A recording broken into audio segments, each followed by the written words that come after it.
బులెటిన్లో మరో బ్రేకింగ్. తెలంగాణలో 3 ఎమ్మెల్సీ స్థానాలకు జరిగిన ఎన్నికల ఫలితాలు మరికొన్ని గంటల్లో తేలనున్నాయి.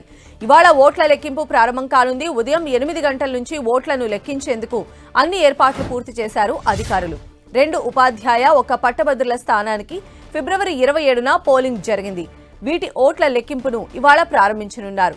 కరీంనగర్, మెదక్, ఆదిలాబాద్, నిజామాబాద్ పట్టభద్రులు, ఉపాధ్యాయుల ఎమ్మెల్సీ ఎన్నికల ఓట్లను లెక్కింపు కరీంనగర్ జిల్లా కేంద్రంలోని అంబేద్కర్ స్టేడియం ఆవరణలోని ఇండోర్ స్టేడియంలో జరగనుంది. ఇక నల్గొండ, ఖమ్మం, వరంగల్ ఉపాధ్యాయ ఎమ్మెల్సీ స్థానం ఓట్ల లెక్కింపు నల్గొండలో జరగనుంది. ఇందుకోసం అన్ని ఏర్పాట్లు పూర్తయ్యాయి. భారీ బందోబస్తు మధ్య ఓట్ల లెక్కింపు కొనసాగనుంది.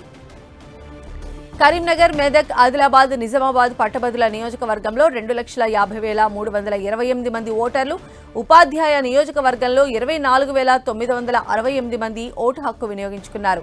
పట్టభద్రుల నియోజకవర్గంలో 56 మంది అభ్యర్థులు, ఉపాధ్యాయ స్థానంలో 15 మంది పోటీ చేశారు.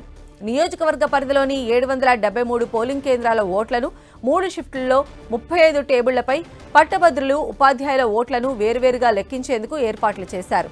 పట్టభద్రుల ఓట్ల లెక్కింపునకు 21 టేబుళ్లు, ఉపాధ్యాయుల ఓట్ల లెక్కింపునకు 14 టేబుళ్లు సిద్ధం చేశారు. ఓట్ల లెక్కింపు ప్రక్రియను పూర్తి చేసేందుకు 800 మంది ఉద్యోగులను నియమించి వారికి శిక్షణ ఇచ్చారు. ప్రతి టేబుల్ వద్ద 1 మైక్రో అబ్జర్వర్, సూపర్వైజర్, 2 కౌంటింగ్ అసిస్టెంట్లు విధులు నిర్వహించనున్నారు. ప్రాధాన్య క్రమంలో చేపడుతున్న ఓట్ల లెక్కింపు పూర్తయ్యేసరికి 2-3 రోజులు పట్టే అవకాశం ఉన్నందున 3 షిఫ్టుల్లో ఓట్ల లెక్కింపు చేపట్టేందుకు సిబ్బందిని నియమించారు. ఓట్ల లెక్కింపు చేసే హాళ్లలో సీసీ కెమెరాలను ఏర్పాటు చేశారు.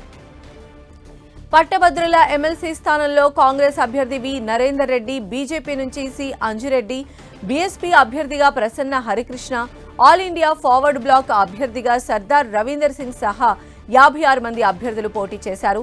తొలి ప్రాధాన్యత ఓటుతో అభ్యర్థి విజయం సాధించాలంటే పోలైన ఓట్లలో చెల్లిన ఓట్లలో 50% కంటే 1 ఓటు అధికంగా రావాల్సి ఉంటుంది. ఏకపక్షంగా పోలింగ్ జరగకపోవడం, ఒక్కొక్క ప్రాంతంలో ఒక్కొక్కరికి ఓట్లు ఎక్కువగా పోల్ కావడంతో తొలి ప్రాధాన్యత ఓటుతో ఎవరు గెలిచే అవకాశం లేదని భావిస్తున్నారు. దీంతో రెండో ప్రాధాన్యత ఓట్లు ఎవరికి ఎక్కువగా పోలయ్యాయి, ఎవరి తలరాతలు మార్చనున్నారు అన్నది ఆసక్తిగా మారింది.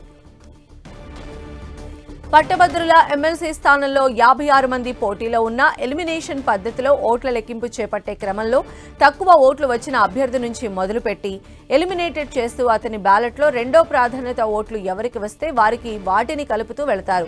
దీంతో ఇవాళ కౌంటింగ్ ప్రక్రియను ప్రారంభించిన రాత్రి వరకు బ్యాలెట్లను వేరు చేసి కట్టెలు కట్టడం పూర్తవుతుందని, ఆ తర్వాత ఓట్ల లెక్కింపు చేపడితే ఓట్ల లెక్కింపు పూర్తయి ఫలితాలు వెలువడేందుకు మరో 2 రోజులైనా పడుతుందని భావిస్తున్నారు.